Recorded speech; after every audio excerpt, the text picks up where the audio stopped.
আসসালামু আলাইকুম। এটা হচ্ছে রাজশাহীর হিমসাগর, মানে রাজশাহীতে যেটারে খিরসাপাত বলে, এটা হচ্ছে সেই খিরসাপাত অথবা হিমসাগর। আমগুলো পাকা শুরু করছে, আজকেই প্রথম পাকা আম পাইলাম।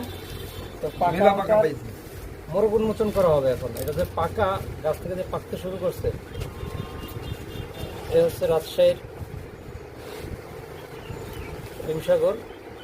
উপরের দিকটা কিন্তু একদম সবুজ, ভিতরে কেমন হয়? স্বাভাবিক আমরা যে আমগুলো পাই উপরে কালার চলে আসে, ভিতরে কাঁচা ওটা থাকে না, কিন্তু অরিজিনাল পাকা আম বা পরিপক্ক আমটা কেমন হবে? উপরে সবুজ, ভিতরে হবে এমন।